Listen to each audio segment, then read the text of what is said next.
멸망과 파괴와 죽음의 상징이 되어버린 한 놀라운 사건이 있는데 그것이 바로 노아 시대의 홍수 심판의 사건입니다. 그러나 이 사건은 그러한 멸망과 파괴의 죽음의 상징만 있는 것이 아니라 다른 면이 우리에게 보여지고 있는데 그것이 바로 부활과 회복과 생명과 그런 회복의 그림자가 우리에게 상징적으로 보여주고 있습니다. 노아는 하나님의 명에 의해서 120년간 방주를 지었는데 이 비가 오기 7일 전에 방주에 들어갔습니다. 비는 노아가 600세 되던 해에 오기 시작해서 물은 150일 동안 땅을 덮어버렸습니다. 방주는 7월 17일에 정착을 하고 노아가 601세 되던 그해 1월 1일에 방주의 창문을 열었고 그리고 2월 27일에 방주에서 나오게 됩니다. 노아는 방주에서 1년 17일 동안 머물러 있었던 것이 되는 것이고 또 5개월 동안 표류를 했고 7개월 동안 산 위에 있었던 셈이 되는데 참 이러한 모든 일련의 내용들이 신기하기만 합니다. 이것은 노아가 계획한 것도 아니고 노아가 이것을 마음먹고 행한 것도 아닌데 노아에게 이런 일들이 벌어진 것이죠. 물론 이것은 확실한 역사적인 사실입니다. 또한 말세를 향한 예언적 교훈이기도 하기 때문에 노아 시대의 이러한 사건들은 자주 언급이 되고 있고 또 예수님께서도 이러한 노아 홍수 시대의 사건을 역사적인 사실로 간주하면서 또 말씀하시기를 노아의 때에 된 것 같이 인자의 때도 그럴 것이다 라고 말씀하시면서 이 노아 시대의 이러한 사건이 시대마다 역사적 교훈이 되고 있고 또 마지막 시대의 교훈도 되고 있음을 우리에게 말씀을 해주고 있습니다. 그래서 이 노아 시대의 이러한 이 심판의 역사는 우리가 이렇게 이 마지막 시대를 살아가는 저와 여러분들에게도 굉장한 영적인 교훈을 주기에 충분한 하나님의 말씀이 되는 것이죠. 여러분, 이 노아 시대의 방주는 죄에 대한 심판의 상징이라고 말씀했습니다. 하나님은 죄악이 관영한 때에 인류의 심판을 앞에 두고 방주를 지으라 하고 명령을 했습니다. 하나님이 노아에게 방주 공사를 명하실 때 죄악상이 어떻습니까? 그 죄악상을 성경에 보니까 하나님의 아들들과 사람의 딸들의 혼합성에 있었다라고 말씀하고 있습니다. 창세기 6장 1절과 2절에 보니까 사람이 땅 위에 번성하기 시작할 때에 그들에게 딸들이 나니 하나님의 아들들이 사람의 딸들의 아름다움을 보고 자기들이 좋아하는 모든 여자를 아내로 삼는지라 그랬습니다. 여기 하나님의 아들들은 경건한 아벨의 후손인 셋의 계통을 말하는 것이고 영에 속한 신령한 아브라함의 자손들을 상징하는 것입니다. 또 사람의 딸들은 가인계에 속한 육의 후손들, 다시 말하면 불신자들을 말하는 것이죠.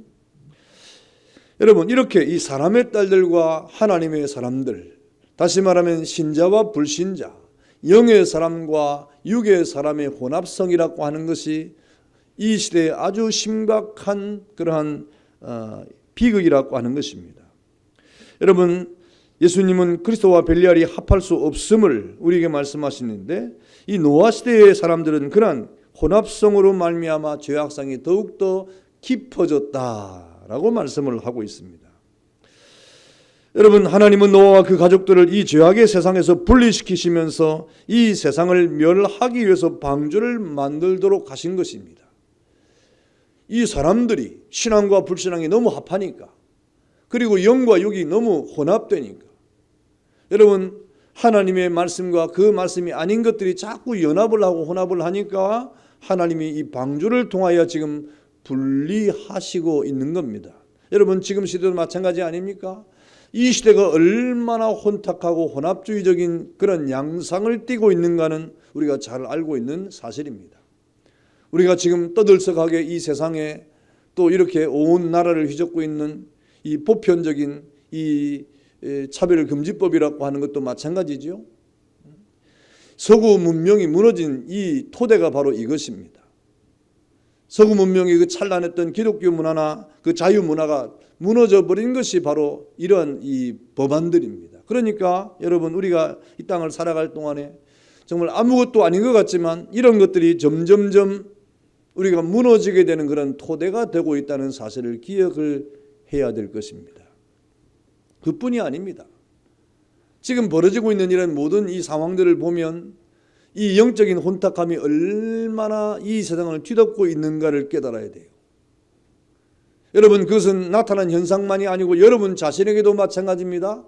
우리의 삶 속에서 얼마나 우리가 영적으로 혼탁한 생각과 판단과 삶을 살아가고 있는가를 깨달아야 됩니다. 하나님은 이렇게 하나님의 사람들과 사람의 딸들의 혼합성을 보시고 그 모든 것을 다시 분리시키기 위해서 하나님 앞에 이 노아를 통해서 방주를 짓게 하셨다 하는 것입니다. 여러분, 이 노아 시대의 이 죄악상이 어떻습니까? 하나님의 영이 떠난 비극입니다.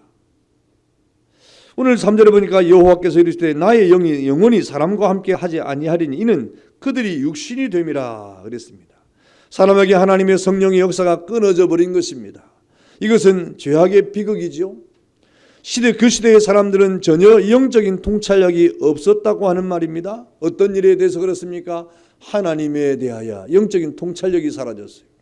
또 구원의 문제에 대해서 영적인 그 예민함이 사라졌어요. 구원받는 것이 뭐가 그렇게 중대한가에 대한 저들의 심각성을 깨닫지 못한 것입니다. 우리 사람이 구원받는 것이 얼마나 위대한 하나님의 역사인가를 우리가 간과하고 살아가고 있다는 것입니다. 구원을 받아두고만 안 받아두고만, 우리가 구원을 받는 사람으로 살아가도 그만, 그렇게 살지 않아도 그만인 것처럼 이 땅을 살아가는 이런 영적인 무지함이 우리에게 있다는 것이죠. 양심의 문제에 우리가 이렇게 혼탁한 양상을 띠고 있는 겁니다. 도덕적인 문제나 하나님의 나라의 영생의 문제에 대해서도 여러분 이 죄악의 비극으로 말미암아 영적인 통찰력이 사라졌어요. 이 세상이 더 좋은 거예요.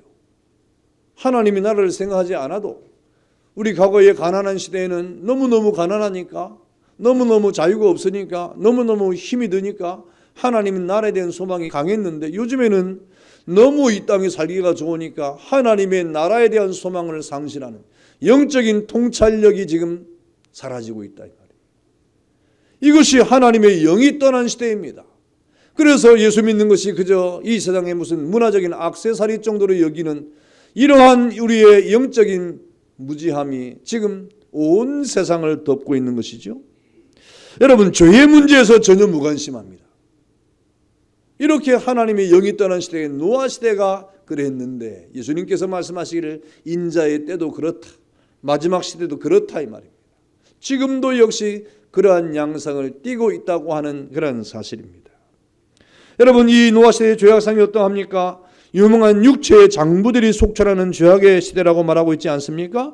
6장 3절에 보니까 하반절에 그들이 육신이 됨이라고 말씀했고 4절에 보니까 그 육신의 결과가 당시의 땅에는 네피림이 있었고 그 후에도 하나님의 아들들이 사람의 딸들에게로 들어와 자식을 낳으니 그들이 용사라 고대 명성 있는 사람들이라 그랬습니다. 여러분, 하나님이 신이 떠난 그 시대의 사람들은 사람들의 이름이 이렇게 나타나는 그러한 영걸들의 세계, 영웅들의 세계라 이 말입니다. 여기서 네피림이라고 하는 말이 나오지 않습니까? 여러분, 이 네피림이란 말은 폭군들이란 말이에요. 다시 말하면 육체적 힘을 의지해서 폭군으로 등장하는 그런 사람들을 말하는 것입니다. 영웅이죠, 영웅. 다시 말하면 하나님 앞에 영이 떠나고 마지막 시대의 죄악의 시대가 점점점 심각해지면 사람의 이름을 높이고 사람을 영웅시하고 사람을 신격화하는 일들이 벌어진다 이 말입니다. 노아 시대에 그런 일들이 벌어졌죠. 여러분, 하나님은 노아를 이렇게 무서운 세계 속에서 구원하기 위해서 방주를 지으라 라고 말씀을 하고 있는 것입니다. 여러분, 이렇게 육체적인 자기 이름을 자랑하는 장부들이 속출하는 그런 시대, 지금 시대가 바로 그런 시대예요. 지금은 영웅을 원하는 시대 아닙니까? 뭔가 자신의 문제를, 세상의 문제를, 이 세상의 여러 가지 불합리한 이런 문제들을 누가 좀 해결해 줬으면 좋겠다고 하는 영웅을 바라는 시대입니다. 그런 시대에 자기 스스로 깨어 기도하는 가운데 이런 모든 문제 앞에서 스스로 해결하려고 하지 않고 영웅을 바라는 시대를 우리가 살고 있는 겁니다. 그래서 성경 보니까 나중에 요한계시록에 한 짐승이 나타나가지고 세상의 모든 문제를 해결해 주니까 그 사람을 하나님으로 이렇게 사람들이 착각을 하고 섬기는 일이 생기지 않습니까? 사람들은 이상하게 영웅을 추구하고 영웅을 바라보는 그런 시대를 살고 있습니다. 그것이 바로 노아 시대의 죄악상의 한 단편입니다. 여러분, 노아 시대의 죄악성이 또 어떻습니까? 항상 악을 도모하는 죄가 있었다. 요 5절에 보니까 여호와께서 사람의 죄악이 세상에 가득함과 그의 마음으로 생각하는 모든 계획이 항상 악할 뿐임을 보셨다 그랬습니다. 여러분, 이것은 혼합성의 결과입니다. 하나님이 영을 떠난 결과입니다. 여러분, 이 세상의 영웅주의를 추구하는 그런 결과입니다. 그래서 본문에 죄악이 세상에 가득했다, 관영했다 그랬습니다. 여러분, 창세기 6장 12절에는 땅에서 모든 혈육 있는 자의 행위가 부패함이었다 그랬고, 13절에는 모든 혈육 있는 자의 포악함이 땅에 가득했다 그랬습니다. 그러니까 하나님이 6절과 7절에 보니까 사람을 지으심을 한탄했다고 말씀하지 않습니까? 여러분, 여기서 하나님이 한탄했다고 하는 것은 후회했다는 말이 아니에요. 하나님이 창조한 모든 세계에 하나님이 어떻게 후회를 하시겠습니까? 이 말은 인간의 죄로 인한 하나님의 자기 탄식을 말하는 거예요. 사람들의 그 죄악성을 바라보고 하나님이 탄식한 것을 말하는 거예요. 사람들의 죄악성을 보고 인간적인 오토로 이렇게 표시한 그런 내용입니다. 여러분, 사람이 항상 악한 일을 행하고 악을 도모하는 이러한 일들 앞에 하나님이 한탄하셨다고 성경은 말하고 있지 않습니까? 여러분, 이러한 이 노아 시대가 죄악으로 관영하고 가득할 때 노아에게 방주 공사를 명하면서 여러분, 방주 밖에 남아있는 죄악의 백성들을 하나님께서 구별하고 이렇게 하나님의 사람들을 구별하기 위해서 방주를 짓게 한 사실입니다. 여러분, 이러한 사실은 하나님께서 독생자 예수 그리스도를 이 땅에 보내신 것으로 나타냈습니다. 인간에 대한 자기 심판, 하나님의 심판을 나타내기 위해서 예수님을 보내신 거예요. 또 이 땅의 모든 죄악의 관영함 속에서, 가득 참 속에서 하나님의 사람들을 구별하기 위해서 예수 그리스도를 이 땅에 보내신 것입니다. 그것이 과거의 노아 시대의 방주로 지금 나타나고 있지 않습니까? 구별입니다. 여러분, 그러므로 마지막 세대를 살아가는 저와 여러분들은 항상 하나님의 말씀을 따라서 구별된 삶을 살아가도록 애를 써야 됩니다. 구별된 삶을 살아가도록 노력을 해야 됩니다. 우리가 이 땅의 악함을 이 성경에 기록한 대로 항상 악을 도모하는 일이나 또 이 세상의 육체적 그런 장부를 원하는 일이나 또 이 세상에 여러 가지 하나님의 영을 떠나는 것이나 이 하나님의 사람과 사람의 딸들의 어떤 혼합성에 우리가 빠지지 않고 항상 하나님의 은혜 가운데 구별된 삶을 살아가기를 위해서 애를 쓰고 노력을 하는 그런 은혜가 있기를 축원합니다. 하나님이 원하시는 거예요. 여러분, 노아 방주는 이러한 하나님의 심판의 상징이에요. 죄에 대한 하나님의 심판의 상징이에요.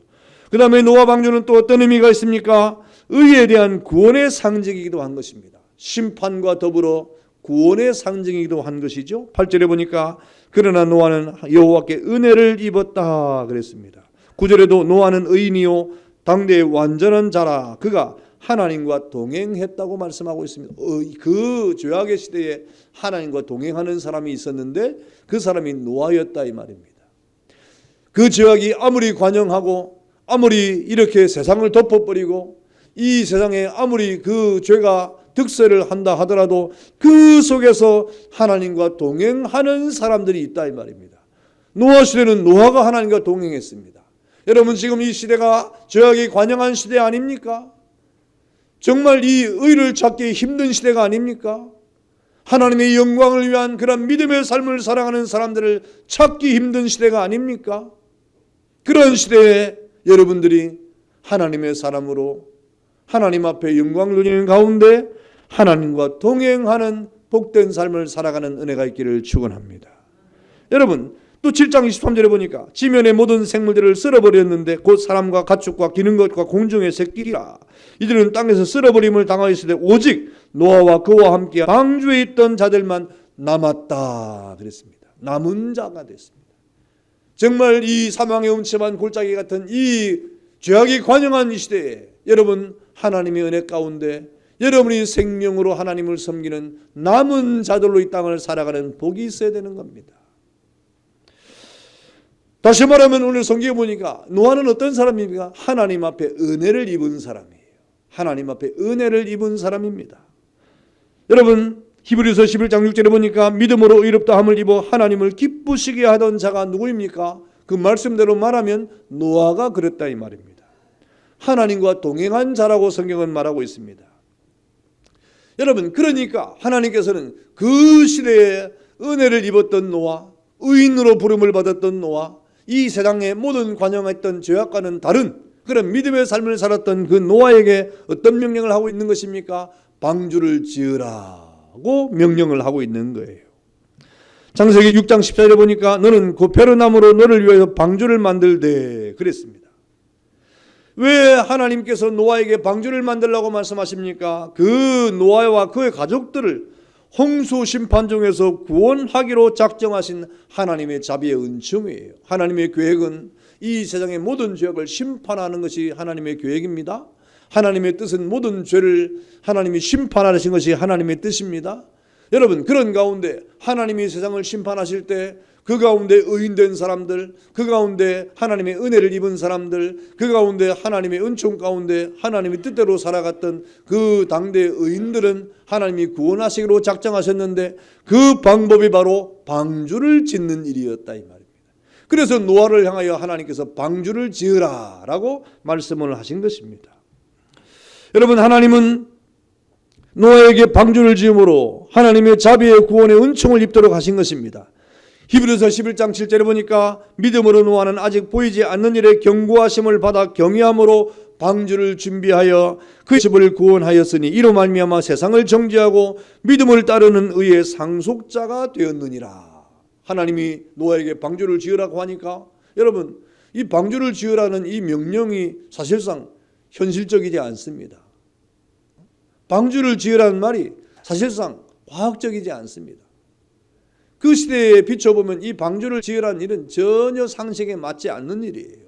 그런데 하나님의 그 경고하심 앞에 방주를 지으라고 하니까 노아가 순종함으로 방주를 지었다 이 말, 이 믿음입니다. 그래서 히브리서 11장 7절에는 믿음으로라는 말이 나오는 거예요. 여러분, 상식적으로 이해가 되지 않고 과학적으로 증명이 되지 않고 또 여러분 여러 가지 현실적으로 맞지 않는 그런 하나님의 명령 앞에 노아가 그 명령을 행할 수 있는 그 기초가 무엇이었습니까? 바로 믿음이었다 이 말입니다. 그래서 믿음으로 노아는 그렇게 행했다 이 말이죠. 여러분, 하나님은 노아에게 당신이 베푼 구원의 비밀을 나타내 주었습니다. 여러분, 노아에게 앞으로 120년 이후에 하나님이 세상을 심판하겠다고 하는 비밀을 알려주었어요. 그래서 방주를 지으라고 말했습니다. 이것이 하나님의 은혜라고 하는 겁니다. 하나님의 뜻을 알려주고 하나님의 비밀을 알려주고 하나님께서 행하실 일들을 알려주는 것이 은혜예요. 여러분, 그런 의미로 우리가 이 세상을 살아가는 하나님의 백성들에게 하나님이 얼마나 은혜를 베푸셨는가를 깨달아야 됩니다. 하나님은 성경을 통해서 하나님의 뜻하신 바를 우리에게 밝히 알려주신 분이 아닙니까? 성경을 통해서 하나님께서 이 땅을 어떻게 하실 것인가? 이 성경을 통해서 하나님의 뜻이 무엇인가? 이 성경을 통해서 하나님이 이 땅에 행하실 하나님의 일이 무엇인가를 명명백백하게 우리에게 밝혀놓지 않았습니까? 그래서 성경을 보고 믿고 깨닫는 자에게는 은혜가 있는 거예요. 성경을 읽는 자가 은혜가 있는 거예요. 그리고 성경을 읽고 깨닫는 자에게 은혜가 있는 거예요. 성경을 읽고 깨닫고 믿음으로 그 성경을 받아들이는 자가 은혜가 있는, 다른 게 은혜가 아닙니다. 여러분이 뭐 이 땅에서 잘 되고 건강하고 또 뭐 직장에서 잘 되고 사업에서 잘 되고 뭐 이런 일들이 은혜가 아니에요. 뭐 그것도 은혜죠. 은혜지만 그건 중대한 은혜가 아닙니다. 예수 안 믿는 사람도 얼마나 잘 되는 사람이 많습니까? 그런데 자꾸 은혜를 갖다 붙이면 여러분 나중에 안 되면 실망밖에 안 되는 거예요. 목사님, 내가 은혜 받은 사람인 줄 알았는데 하나님 나에게 은혜를 안 줘가지고 사업도 안 되고 직장도 안 되고 또 건강도 안 좋고 내가 어떻게 이렇게 하나님이 나에게 은혜를 안 주십니까? 그게 은혜가 아니라니까요. 사람은 아프게 돼 있어요. 나도 지금 아픈데. 사람은 아프게 돼 있어요. 사람은 영원히 살지 않습니다. 잘 되는 일도 있고 안 되는 일도 있는 거예요. 우리가 은혜를 거기에 갖다 붙이면 안 됩니다. 은혜는 하나님의 뜻을 깨닫는 겁니다. 은혜는 하나님의 목적이 무엇인지를 아는 겁니다. 노아는 그래서 은혜를 입었다고 말씀을 하는 거예요. 하나님은 노아에게 은혜를 베풀었다. 하나님의 뜻이 무엇인지를 알려주었다 이 말이에요. 그래서 방주를 짓게 된 겁니다. 여러분, 성경은 우리에게 종종 하나님의 백성들에게 하나님의 뜻을 알려줌으로 은혜를 입은 사람들이 나타나지 않습니까? 아브라함이 그렇습니다. 하나님께서 아브라함에게 하나님의 뜻을 미리 알려주었습니다. 창세기 18장 17절에 보니까 여호와께서 이르시되 내가 하려는 것을 아브라함에게 숨기겠느냐. 참 멋진 말이에요. 내가 아브라함에게 어떻게 그것을 숨기겠느냐. 하나님이 아브라함에게 은혜를 베푸신다 이 말이죠. 그래서 아브라함의 자손에게 축복을 약속하고 또 소돔과 고모라의 멸망의 임박 앞에 불심판을 예고하고 조카 롯을 구하도록 하신 것 아닙니까? 여러분, 하나님은 엘리 제사장에게 가정의 비극적 종말을 사무엘에게 예고를 했습니다. 사무엘에게 은혜를 입게 했다 이 말입니다. 여러분, 하나님은 예수님을 통하여 예루살렘의 운명적 비극을 예고하시고 그 백성들을 구원하도록 하셨습니다. 여러분, 그래서 이 땅에 이 마지막 시대가 점점 가까울수록 우리는 노아 시대에 대한 하나님의 경고를 깨닫는 가운데 하나님의 은혜를 받은 자로 이 땅을 살아가야 됩니다. 그런 은혜가 있기를 축원합니다. 하나님의 말씀을 통하여 은혜를 깨달으라 이 말입니다. 하나님의 말씀을 통하여 하나님이 행하실 일이 무엇인가, 하나님이 행하실 그 일의 그 목적이 무엇인가, 하나님이 행하실 그 뜻의 목적이 무엇인가를 깨닫는 자가 은혜가 있는 자가 되는 것입니다. 누가복음 11장 26절과 30절에 보니까 노아의 때에 된 것과 같이 인자의 때도 그러하리라. 노아가 방주를 들어가던 날까지 사람들이 먹고 마시고 장가들고 시집가더니 홍수가 나서 그들을 다 멸망시켰으며 또 롯의 때와 같으리니 사람들이 먹고 마시고 사고 팔고 심고 집을 짓더니 롯이 소돔에서 나가던 날에 하늘로부터 불과 유황이 비오듯 하여 그들을 멸망시켰느니라. 인자가 나타나는 날에도 이러하니라 그랬습니다. 주님이 오시는 그 날이 점점 가까울수록 노아 때와 같고 또 여러분 소돔과 고모라 때와 같다 이 말입니다. 여러분, 노아 때는 멸망 아닙니까? 홍수는 멸망 아닙니까? 소돔과 고모라가 불과 유황으로 멸망을 당하지 않았습니까? 그런 때가 점점 다가오고 있다 이 말입니다. 여러분, 그럴 때를 예비하는 것이 바로 노아의 은혜 아니었습니까? 그러므로 요한계시록 18장 4절과 5절에 보니까 내 백성아 거기서 나와 그의 죄에 참여하지 말고 그가 받을 재앙들을 받지 말라. 그의 죄는 하늘에 사무쳤으며 하나님은 그의 불의한 일을 기억하신지라 라고 말씀했습니다. 나와라 이 말입니다. 그 모든 죄로부터 나와라 이 말입니다. 하나님의 사람과 딸들이 결합을 하는 혼합주의로부터 탈출을 하라 이 말입니다. 그 죄에 관영한 이 시대에 여러분, 이 영웅주의를 추구하는 이 세상의 그 명예주의에서부터 나와라 이 말입니다. 여러분, 이 세상이 추구하는 잘못된 죄악의 길에서 나와라 이 말입니다. 그것이 하나님의 뜻이에요. 그것이 하나님이 우리에게 말씀하시는 거예요. 여러분, 확실히 방주는 노아의 믿음에 대한 구원의 상징으로 주어졌습니다. 여러분, 그 구원의 상징인 방주가 바로 우리가 예수 그리스도가 이 땅에 오신 그러한 사실 아닙니까? 그래서 예수님이 우리의 방주가 되는 것이고 또 교회도 그의 몸인 바 교회도 방주가 되는 것입니다. 홍수 심판 중에 노아의 구원을 위한 방주가 필요했듯이 하나님의 진노 중에 그의 택한 백성을 위해서 예수가 필요하고 교회가 필요함을 믿기를 축원합니다. 그래서 교회가 필요한 거예요. 그래서 예수님이 필요한 거예요. 왜 교회가 필요하고 왜 예수님이 필요합니까? 여러분, 그저 일주일에 한 번 하나님 앞에 나와서 예배드리는 이 예배가 여러분에게 어떤 의미가 있습니까? 예수 믿는 우리의 믿음이 여러분에게 어떤 의미가 있습니까? 여러분, 이 노아 시대의 방주는 아주 생생하게 심판으로부터의 구원이 아닙니까? 예수님이 그렇다 이 말입니다. 교회가 바로 노아 시대의 방주와 같이 우리에게 구원이 됨을 깨닫기를 축원합니다. 그래서 예수가 필요하고 교회가 필요한 거예요. 여러분, 그러므로 노아 방주는 하나님이 지정하신 피난처임을 깨달아야 됩니다. 여러분, 다시 6장 14절에 보니까 너는 고페르나무로 너를 위하여 방주를 만들되 그 안에 칸들을 막고 역청을 그 안팎에 칠해라 그랬습니다.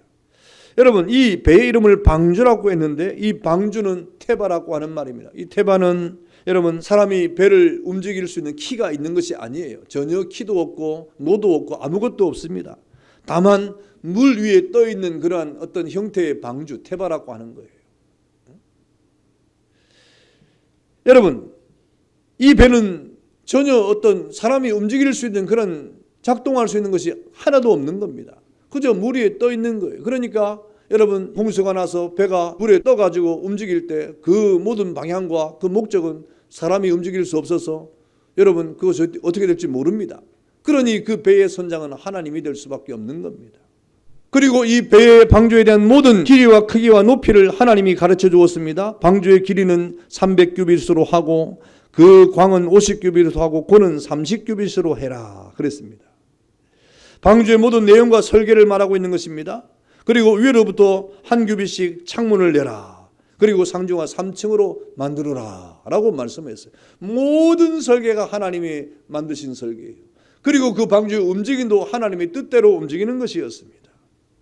여러분, 그러므로 방주의 모든 설계는 하나님의 자기 깊으신 뜻대로 이루어진 것이고, 그리고 그 모든 이 결과도 여러분 하나님의 뜻대로 지금 다 이룩된 것입니다. 그러니까 이 방주는 노아가 연구했다든지 노아가 설계를 했다든지 노아가 그것을 어떻게 이렇게 만든 것이 아니라 사실은 하나님의 뜻대로 만들어진 거예요. 여러분, 그러므로 이 방주는 사람의 어떤 뜻이 하나도 들어가 있지 않는 온전히 하나님의 뜻대로 지어졌다고 할 때, 여러분 이 방주는 전적으로 하나님께서 만드신 것이다 하는 것이죠. 여러분, 노아의 구원을 위한 방주 설계가 곧 구원을 위한 하나님의 자신의 설계라고 할 때 바로 이 땅에 보내신 독생자 예수 그리스도도 마찬가지입니다. 예수님 이 땅에 오실 때 우리가 구해서 온 것이 아니에요. 우리가 원해서 온 것이 아니라 하나님의 일방적인 은혜로 이 땅에 예수님을 보내셔서 우리를 구원하도록 하신 겁니다. 여러분, 교회도 마찬가지입니다. 교회가 사람의 의지나 사람의 뜻이나 사람의 목적대로 생겨난 것이 아니라 하나님의 일방적인 하나님의 은혜로 말미암아 성령의 충만함으로 교회가 탄생한 것을 믿기를 축원합니다. 그러니 예수를 믿는 것이나 우리가 교회를 섬기는 것은 여러분 하나님의 은혜인 것을 깨달아야 돼요. 요한복음 3장 16절에 하나님이 세상을 이처럼 사랑하사 독생자를 주셨으니 하나님이 주셨다 이 말입니다. 이는 그를 믿는 자마다 멸망하지 않고 영생을 얻게 하려 하심이라 라고 하나님의 뜻이 예수님께 나타난 것입니다. 요한일서 4장 10절에 보니까 사랑은 여기 있으니 우리가 하나님을 사랑한 것이 아니요 하나님이 우리를 사랑했다고 했습니다. 우리 죄를 속하기 위해서 화목제물로 그 아들을 보내셨음이라 라고 말씀을 하고 있지 않습니까? 이렇게 여러분 이 방주가 하나님이 지정하신 피난처로 이렇게 하나님의 그 절대적인 계획 가운데 진행됐다고 하면 여러분 예수님도 교회도 역시 마찬가지예요. 우리 죄인들에게 유일한 피난처, 우리 죄인들에게 유일한 그 구원의 길은 예수님밖에 없는 것이고 그 교회를 통하여만 하나님께서 구원하시기로 작정하신 것입니다. 여러분, 그러므로 하나님 앞에 교회를 다니는 것은 그냥 문화생활을 위해서 다니는 게 아니에요. 여러분의 어떤 그 필요를 채우기 위해서 다니는 것이 아니에요. 그야말로 우리에게 전적인 하나님의 은혜 가운데 구원받기로 작정된 자들이 하나님의 교회를 통하여 구원 얻게 하기 위해서 하나님께서 주신 은혜의 방편임을 깨닫기를 축원합니다. 그래서 우리가 예수를 믿고 교회를 섬기는 겁니다. 그래서 예수를 믿을 때 기쁨이 충만해야 되고 교회를 섬김에 하나님의 은혜가 넘쳐야 되는 겁니다. 성도 여러분, 예수 그리스도와 그의 몸된 교회는 이 시대의 방주인 것을 깨닫기를 축원합니다. 이 방주는 죄에 대한 하나님의 심판의 상징입니다. 우리는 방주를 생각할 때마다 물의 심판을 우리가 생각하지 않습니까? 이는 그 시대의 죄악이 어떠했던가를 우리가 생각하게 하는 거예요. 그 물로 세상을 이렇게 심판할 수밖에 없는 그 정도로 죄가 가득했다 이 말입니다. 여러분, 예수 그리스도의 십자가는 인류의 죄가 얼마나 컸던가를 보여주는 사랑의 표시입니다. 하나님이 그 독생자 예수 그리스도를 이 땅에 보내지 않으면 안 될 만큼 죄가 관영했다, 컸다 이 말입니다. 물이 바다 덮음같이 이렇게 죄가 컸던 그런 이 세상이었던 것처럼 정말 물이 바다 덮음같이 하나님의 은혜도 더 컸기 때문에 방주를 통하여 구원이 이루어졌고 예수 그리스도를 통하여 우리에게 구원의 은총이 벌어진 것입니다. 그래서 예수 그리스도의 십자가를 믿는 자에게는 구원을 주시는 하나님의 능력이 나타나게 되는 것입니다. 의에 대한 하나님의 은사입니다. 여러분, 이 놀라운 십자가의 구원의 설계가 바로 하나님의 기쁘신 뜻에서 나온 거예요. 우리가 예수님을 보내주세요, 우리를 구원해 주세요, 그런 일이 없다 이 말입니다. 하나님의 기쁘신 뜻에 따라 십자가의 은혜를 이 땅에 나타내시고 예수 그리스도를 통하여 우리에게 구원의 방주를 나타내셨다는 사실을 굳게 믿는 여러분 되기를 축원합니다. 여러분, 성경은 우리에게 죄에 대한 인류의 부패를 아주 용감하게 폭로를 하고 있지 않습니까? 인간은 죄인이다. 그 죄로 말미암아 사람은 심판을 받아야 된다고 하는 분명하고도 용기 있는 그러한 죄에 대한 심판을 성경이 우리에게 말하고 있지 않습니까? 여러분, 무질서한 혼합과 육체주의와 무법천지의 혼란과 죄에 대한 모든 파괴가 우리에게 있다고 하는 이러한 이 사실을 성경은 우리에게 아주 적나라하게 폭로를 하고 있습니다. 그러니 이 성경을 읽을 때마다 우리는 이 세상에서는 소망이 없음을 깨달아야 돼요. 이 세상에서 구원의 길이 없음을 깨달아야 되는 것입니다. 그러면서 우리에게 이 방주운동의 필요성을 역설하지 않습니까? 하나님의 마지막 재촉입니다. 구원을 받으라 이 말입니다. 예수 그리스도를 통하여 구원을 받고 방주운동인 교회를 통하여 구원에 이르도록 우리가 그 길을 따라가야 된다는 것입니다. 여러분, 그러므로 예수 그리스도의 교회 운동은 타락한 백성들을 정죄하고 하나님의 의를 쫓는 후손들을 승선시키는 그런 작업을 하는 것이 교회 운동인 것입니다. 그래서 노아가 방주를 지었던 것처럼 이 시대에 저와 여러분들도 방주를 지어야 돼요. 그 방주를 짓는 일이 무엇입니까? 바로 교회를 세우는 일입니다. 여러분, 노아가 믿음으로 방주를 지었던 것처럼 저와 여러분들은 믿음으로 교회를 세워가는 은혜가 있어야 됩니다. 사람들이 손가락질을 하고, 너 어떻게 산에다 방주를 짓느냐? 너 네 가정의 모든 것을 다 동원해서 정말 너 헛수고를 하고 있구나 하고 사람들이 비웃고 조롱하고 바보 같다고 말하고 사람들이 저주를 하는 그런 속에서도 노아가 120년 동안 묵묵히 방주를 짓지 않았습니까? 여러분, 교회가 지탄을 받고 손가락질을 당하고 뭐 교회가 하는 일이 뭐가 있느냐, 교회가 뭐 이렇게 세상에 빛이 되는 것이 뭐가 있느냐라고 하는 희를 속에서도 하나님께서 유일하게 구원의 빛을 나타내신 예수 그리스도와 하나님께서 유일하게 세상에 있는 모든 죄인들로부터 구원의 길을 안내는 이 교회가 방주임을 깨닫고 여러분이 주신 이 생애 동안에 하나님의 교회를 세우는 일로 방주를 짓는 역사를 감당하는 은혜가 있기를 축원합니다. 그것이 우리의 사명이에요. 뭐 여러분, 교회를 세운다고 세상에 칭찬하지 않습니다. 교회를 한다고 뭐 세상이 좋아하지 않습니다. 교회를 이렇게 세운다고 세상이 박수치지 않습니다. 눈을 쫙 흘겨보죠. 교회를 세우면 흘겨보고, 교회를 세우면 이렇게 뭐 사람들이 흑심을 품고 보고, 교회를 세운다는 일이 여러분 세상으로부터 칭찬을 받고 뭐 찬양을 받고 높임을 받는 게 절대 아님을 깨달아야 됩니다. 그럼에도 우리는 하나님 앞에 방주를 지어야 될 이유가 있지 않습니까? 여러분, 필요를 따라 방주를 지어야 됩니다. 방주에 소용될 피조물의 필요를 따라 칸들을 막고 그 지경을 넓혀야 될 이유가 바로 거기에 있는 것입니다.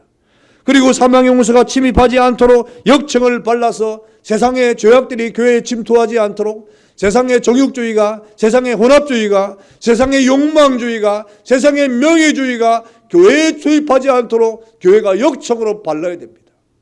세상의 세속주의가 침투하지 않도록 교회가 단단히 역청을 발라야 됩니다. 그리고 창을 내서 통풍이 되어서 신선한 공기를 받아야 됩니다. 하나님의 은혜의 통로를 만들어야 되고, 그리고 우리가 죄인 되었을 때, 우리 연약할 때, 우리가 하나님과 원수 되었을 때 하나님 거룩한 예수 그리스도의 거룩한 구원의 운동을 통하여 하나님께서 이 세상에 방주를 지으라고 명하신, 교회를 지으라고 명하신 하나님의 명령을 따라 여러분 하나님의 교회를 지어가고 하나님의 교회를 세워가고 그리고 많은 사람들을 구원의 방주에 이렇게 들어오도록 문을 활짝 열고, 그리고 하나님의 뜻대로 여러분 하나님의 거룩한 방주를 통하여 구원 얻는 일이 많아지는 그런 거룩한 이 교회의 방주에 운동을 하는 그런 은혜가 있는 여러분 되시기를 주의 이름으로 축원합니다. 다 같이 한번 기도하겠습니다.